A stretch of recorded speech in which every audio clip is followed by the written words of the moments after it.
चाचा चौधरी और ब्लैक के टिकट्स। एक दिन टिंगू मास्टर फटे हालत में चाचा चौधरी के पास आया। अरे टिंगू मास्टर, क्या हो गया? क्या किसी से मार पिटाई हो गई है? नहीं चाचा जी, मैं क्रिकेट टेस्ट का टिकट लेने गया था। खिड़की पर इतनी भीड़ थी कि कपड़े फट गए। तो फिर टिकट मिला? कहाँ? जब मैं टिकट खिड़की पर पहुंचा, सारे टिकट बिक चुके थे। कोई बात नहीं, कपड़े बदल कर आओ, मैं तुम्हें क्रिकेट मैच दिखाऊंगा।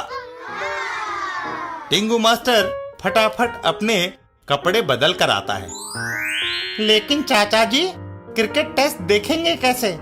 वहां तो सारे टिकट्स बिक चुके हैं। चाचा चौधरी टिंगू मास्टर को अपने साथ लेकर चल पड़ते हैं। तुम मैच देखने से सरोकार रखो, लेकिन ब्लैक में नहीं खरीदना। बिल्कुल नहीं। क्रिकेट टेस्ट ग्राउंड के बाहर 10 वाला 100 में, 10 वाला 100 में। मुझे दो। ये लो 100 रुपया। मैं खरीदता हूँ। ब्लैकिया अपना हाथ हवा में उठाता है। भाइयों, मेरे पास टिकट्स हैं सिर्फ 2 और खरीदने वाले बेशुमार। मैं टिकट्स नीलाम करता हूँ। जो सबसे ज्यादा बोली लगाएगा, ये उसी के। 100 रुपया, 125 रुपया, 150 रुपया, 200, 300। तभी चाचा चौधरी की आवाज वहां गूंजती है। 1000। 1, 2, 3, ये टिकट्स तुम्हारे। ब्लैकिया जल्दी से टिकट्स चाचा चौधरी को दे देता है।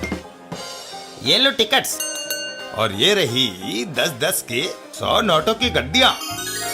चाचा चौधरी नोटों की गड्डी उसके हाथ में थमा देते हैं और टिंगू मास्टर को लेकर क्रिकेट ग्राउंड के अंदर चल देते हैं। आओ टिंगू मास्टर, क्रिकेट टेस्ट देखें। क्रिकेट ग्राउंड के अंदर। लेकिन आपने वायदा किया था कि आप टिकट्स ब्लैक में नहीं खरीदेंगे। मेरा नाम क्या है? चाचा चौधरी।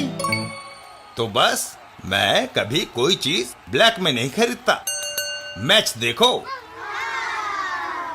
उधर गेट के बाहर जब वो ब्लैकिया गड्डी को खोलता है तो मैं लुट गया। इस गड्डी में ऊपर वाला और नीचे वाला बस 2 10-10 के नोट थे, बाकी सब रद्दी कागज। तुम जैसे ब्लैक मार्केटियों का यही हाल होना चाहिए।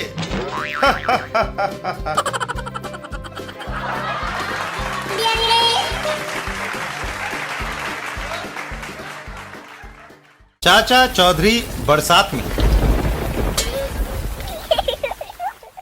एक दिन चाचा चौधरी, दीपू और साबू सिनेमा देखने के लिए निकले। चाचा जी आओ, सिनेमा का टाइम हो गया है, अच्छी फिल्म लगी है। मैं भी तुम्हारे साथ चलता हूँ। साबू, तुम्हारे बैठने के लिए सिनेमा हॉल में कोई सीट नहीं है। चाचा जी, मैं बाहर से फोटो देखकर ही आ जाऊंगा। तभी चाची उन्हें पीछे से आवाज लगाती है। अरे भाई, मौसम खराब है, कभी भी वर्षा आ सकती है, ये छतरी लेते जाओ। चाचा चौधरी मना कर देते हैं। अरे भगवान, छतरी को हम कहाँ उठाए फिरेंगे, इसे अपने पास ही रखो। और चाचा जी दीपू और साबू के साथ वहाँ से चल देते हैं। चलो, जल्दी चलो, हम इंडियन न्यूज रिव्यू को छोड़ना नहीं चाहते। तभी अचानक बारिश शुरू हो जाती है। लो चाचा जी, बारिश शुरू हो गई, छतरी हम लाए नहीं, अब क्या करें? फिक्र मत करो दीपू। चाचा चौधरी साबू से बोलते हैं। साबू, जरा अपना हाथ नीचे करना। अभी लो चाचा जी। साबू अपना हाथ उनके ऊपर कर देता है। देखा, अब हम बारिश से बचे रहेंगे। वाह! तभी दीपू चौंक पड़ता है। अरे चाचा जी, देखो, साबू का सिर कहाँ गायब हो गया? उसका सिर बादलों से ऊपर निकल गया है। वाह, देखो कुदरत के नजारे। ऊपर सूरज की सुनहरी धूप और नीचे मूसलाधार बारिश। तभी चाचा चौधरी दीपू से कहते हैं, बारिश अधिक हो गई है दीपू, अब हमें साबू के करीब नहीं रहना चाहिए। अरे चाचा जी, आप तो यूं ही परेशान हो रहे हैं। साबू हमें बारिश से बचाता हुआ ले जाएगा। दीपू साबू से कहता है, चलो भाई साबू, हमें बचाते हुए जरा सिनेमा हॉल तक ले चलो।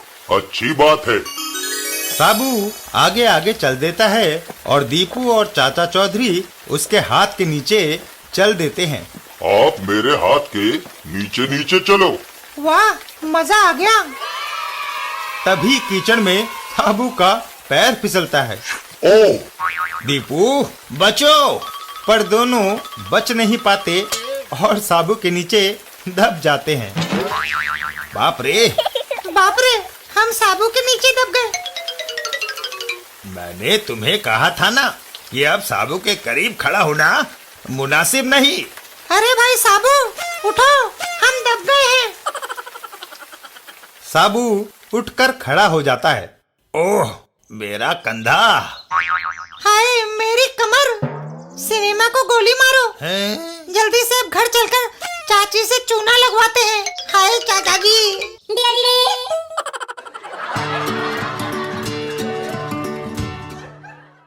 चाचा चौधरी और पेट्रोल की बचत।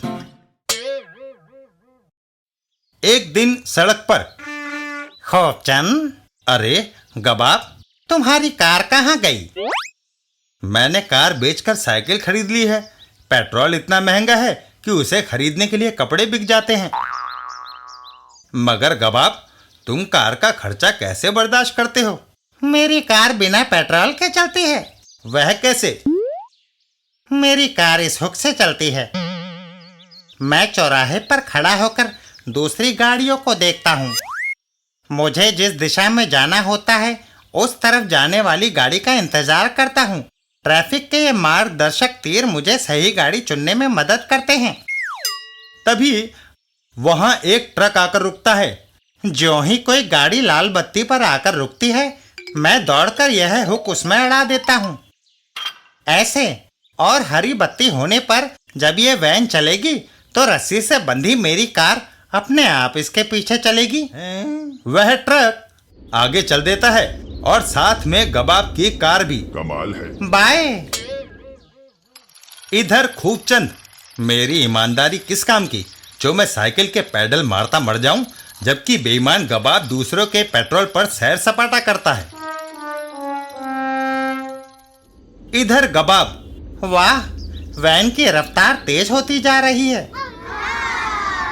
तभी ट्रक चलाते चाचा चौधरी चौंक जाते हैं। ओहो, मुर्गी, ब्रेक लगानी चाहिए।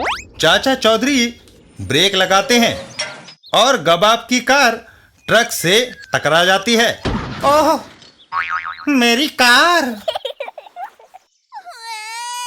क्या हुआ भाई? मैंने पेट्रोल बचाने के लिए अपनी कार को अगली वैन के साथ बांध दिया था। जब वैन ने ब्रेक लगाई तो मेरी कार का पापड़ बन गया। कहो तो मैं तुम्हारी कार को उस वैन की छत पर रख दूं, पेट्रोल बचेगा और तुम अपनी मंजिल पर भी पहुंच जाओगे। आइडिया तो अच्छा है। वह आदमी उसकी कार को वैन के ऊपर रख देता है। क्रेन यह काम कर देगी। चाचा चौधरी ट्रक को आगे बढ़ाते हैं।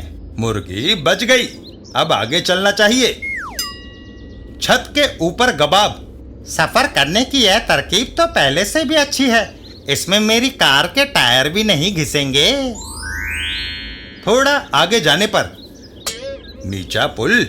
गनीमत है मैंने वैन की छत पर कोई सामान नहीं रखा। वैन दनदनाती हुई नीचे पुल के नीचे से, ओह बचाओ, गुजर जाती है। रोको! गबाब की आवाज सुनकर ट्रक चलाते चाचा चौधरी चौंक जाते हैं। आए, चाचा चौधरी ट्रक रोकते हैं। पता नहीं वह कार मेरी छत पर कैसे पहुंच गई। मंजिल पर पहुंच गया हूं, उस कार को उतारना चाहिए। साबू, उस टूटे कनस्तर को नीचे उतारो। साबू वैसा ही करता है। नीचे आओ। अपनी कार की मरम्मत करानी होगी। कार की तो नहीं, अलबत्ता तुम अगर अस्पताल पहुंच जाओ तो तुम्हारी मरम्मत हो जाएगी। पेट्रोल की बचत बड़ी महंगी पड़ी।